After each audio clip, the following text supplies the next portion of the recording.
Shalom, salam sejahtera bagi Bapak Ibu Saudara-saudara, anak-anak yang dikasihi oleh Tuhan Yesus Kristus.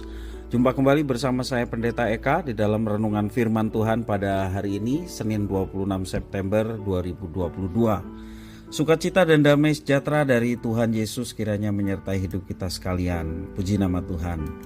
Sampai pada pembacaan firman Tuhan hari ini, yakni kitab Yesaya pasal yang ke-26. Baik, sebelum kita akan merenungkan firman Tuhan, mari kita akan berdoa bersama. Tuhan Allah Bapa di surga, terima kasih buat hari yang baru Tuhan berikan pada kami. Kami mau terus mengisi hati pikiran kami kebenaran firman Tuhan, supaya hidup kami diterangi oleh kebenaran firman-Mu, kami tidak tersesat dan hidup kami terus menjalankan apa yang diperintahkan Tuhan sehingga nama Tuhan dipermuliakan. Terima kasih Bapa, inilah diri kami sedia untuk belajar firman Tuhan. Demi nama Tuhan Yesus kami berdoa. Haleluya, amin. Bapak Ibu Saudara-saudara, anak-anak yang dikasihi oleh Tuhan, saya akan membacakan di dalam Yesaya pasal 26 ayat 1 sampai yang ke-21. Demikian firman Tuhan. Pada waktu itu nyanyian ini akan dinyanyikan di tanah Yehuda. Pada kita ada kota yang kuat. Untuk keselamatan kita, Tuhan telah memasang tembok dan benteng. Bukalah pintu-pintu gerbang supaya masuk bangsa-bangsa yang benar dan yang tetap setia. Yang hatinya teguh kau jagai dengan damai sejahtera, sebab kepadamulah ia percaya. Percayalah kepada Tuhan selama-lamanya, sebab Tuhan Allah adalah gunung batu yang kekal. Sebab ia sudah menundukkan penduduk tempat tinggi. Kota yang berbenteng telah direndahkannya sampai ke tanah dan dicampakkannya sampai ke debu. Kaki orang-orang sengsara, telapak kaki orang-orang lemah akan diinjak-injaknya.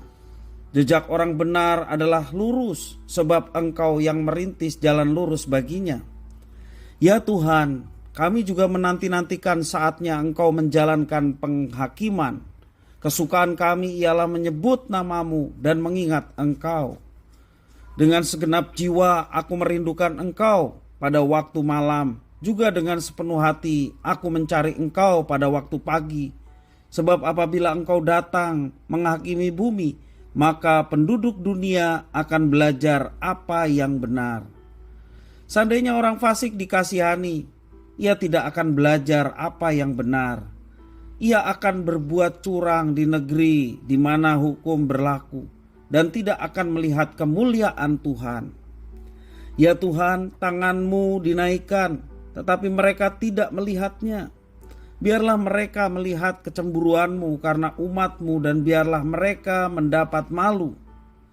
Biarlah api yang memusnahkan lawan-Mu memakan mereka habis. Ya Tuhan, Engkau akan menyediakan damai sejahtera bagi kami. Sebab segala sesuatu yang kami kerjakan, Engkaulah yang melakukannya bagi kami. Ya Tuhan, Allah kami, tuan-tuan lain pernah berkuasa atas kami. Tetapi hanya nama-Mu saja kami masyurkan.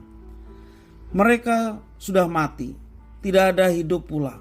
Sudah menjadi arwah, tidak ada bangkit pula. Sesungguhnya Engkau telah menghukum dan memusnahkan mereka dan meniadakan segala ingatan kepada mereka. Ya Tuhan, Engkau telah membuat bangsa ini bertambah-tambah. Ya, membuat bertambah-tambah umat kemuliaan-Mu. Engkau telah sangat memperluas negerinya. Ya Tuhan, dalam kesesakan mereka mencari Engkau. Ketika hajaran-Mu menimpa mereka, mereka mengeluh dalam doa. Seperti perempuan yang mengandung yang sudah dekat waktunya untuk melahirkan, menggeliat sakit, mengerang karena sakit beranak, demikianlah tadinya keadaan kami di hadapan-Mu ya Tuhan. Kami mengandung, kami menggeliat sakit, tetapi seakan-akan kami melahirkan angin. Kami tidak dapat mengadakan keselamatan di bumi dan tiada takhir penduduk dunia. Ya Tuhan, orang-orang-Mu yang mati akan hidup pula, mayat-mayat mereka akan bangkit pula. Hai orang-orang yang sudah dikubur di dalam tanah, bangkitlah dan bersorak-sorai, sebab embun Tuhan ialah embun terang, dan bumi akan melahirkan arwah kembali. Mari bangsaku, masuklah ke dalam kamarmu, tutuplah pintumu sesudah engkau masuk. Bersembunyilah barang sesaat lamanya sampai amarah itu berlalu. Sebab sesungguhnya Tuhan mau keluar dari tempatnya untuk menghukum penduduk bumi karena kesalahannya. Dan bumi tidak ada lagi menyembunyikan darah yang tertumpah di atasnya, tidak lagi menutupi orang-orang yang mati terbunuh di sana.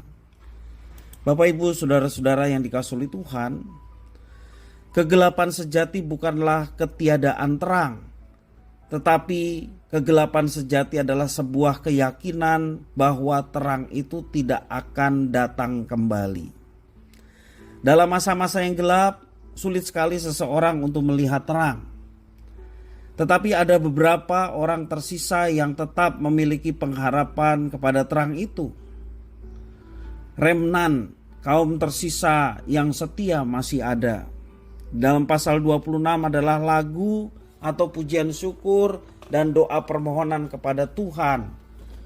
Bapak Ibu saudara-saudara yang dikasihi Tuhan, dalam pasal 26 ini dibagi menjadi 3 bagian. Bagian yang pertama adalah pujian syukur kepada Tuhan Allah Israel. Tuhan Allah Israel adalah gunung batu yang kekal, dikatakan di dalam ayat 1 sampai yang ke-7, yang menjatuhkan dan merendahkan orang-orang yang meninggikan diri dan mengangkat orang yang benar. Orang-orang benar inilah yang akan masuk melalui pintu gerbang ke dalam kota dan menikmati keselamatan yang disediakan oleh Tuhan. Itu bagian yang pertama, yakni pujian syukur kepada Tuhan. Selanjutnya bagian yang kedua dalam ayat 8 sampai yang ke-10 adalah refleksi terhadap penghakiman Tuhan yang dinantikan orang-orang benar. Dan bagian tersebut menggambarkan sebuah keadaan ketika keadilan Tuhan ditegakkan di bumi dan setiap kefasikan akan dipukul kalah oleh Tuhan. Dan yang ketiga dalam ayat 11 sampai 19, bagian yang ketiga ini berbicara tentang permohonan keselamatan orang percaya dan penghukuman atas kefasikan. Permohonan ini digambarkan seperti wanita yang sedang berjuang dengan kesakitan menantikan kelahiran anaknya yang akan mendatangkan sukacita. Permohonan ini disertai keyakinan penuh kepada Tuhan. Pada masa sulit masih ada umat yang percaya dan menantikan datangnya keadilan Tuhan seperti orang yang menantikan terang. Itulah bagian di dalam pasal yang ke-26 ini. Bapak Ibu saudara-saudara yang dikasihi oleh Tuhan, tidaklah mudah untuk tetap percaya dan memiliki pengharapan di tengah situasi yang sulit. Namun Alkitab menunjukkan bahwa orang-orang seperti itulah yang akan diselamatkan Tuhan karena mereka mempercayai bahwa terang dari Tuhan akan datang. Ada pengharapan. Orang yang berpegang pada pengharapan, merekalah yang akan mengalami keselamatan. Mereka terus menanti, mereka terus berdoa dan menjaga hidupnya sembari menyongsong akan datangnya keadilan dari Tuhan atas dunia yang penuh dengan ketidakadilan. Orang-orang benar seperti itulah yang Tuhan rindukan. Mereka lah yang memegang teguh janji Tuhan di tengah orang-orang yang kehilangan harapannya. Bapak Ibu saudara-saudara, mari kita senantiasa dalam situasi kondisi apapun kita tetap mempercayai Tuhan. Dia Allah yang berkuasa, yang mengatur dan mendatangkan baik bahkan dalam situasi sulit sekalipun. Jangan pernah kita menyerah dengan keadaan apapun, termasuk keadaan sulit. Tuhan adalah pengharapan kita.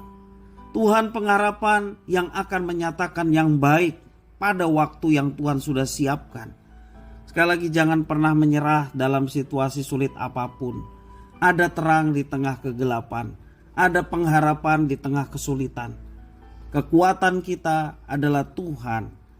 Pengharapan kita Tuhan. Dan Dia akan menyatakan yang baik tepat pada waktunya. Mari kita menjadi orang-orang yang mau setia menantikan datangnya terang itu, seperti yang diajarkan firman Tuhan. Dan terang itu pasti akan datang tepat pada waktunya. Alamilah penyertaan Tuhan, alamilah janji Tuhan yang akan dinyatakan tak kala kita menantikan semuanya itu dengan setia. Roh Kudus yang memampukan kita untuk menjalankan semuanya itu sampai pada akhirnya Tuhan menyatakan yang baik tepat pada waktunya. Kiranya firman Tuhan memberkati kita. Terima kasih Bapa di dalam surga, demi nama Tuhan Yesus Kristus kami bersyukur oleh karena Engkau telah memberikan janji pengharapan untuk kami tetap bersandar kepada Tuhan. Dan kami percaya bahwa janji pengharapan yang Tuhan nyatakan adalah yang baik buat kami, bahkan yang terbaik buat kami.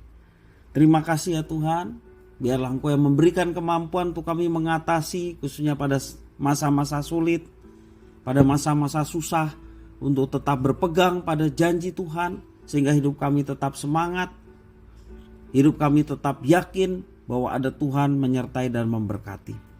Terima kasih ya Tuhan, inilah doa permohonan ucapan syukur kami atas firman Tuhan. Demi nama Tuhan Yesus kami berdoa. Haleluya. Amin.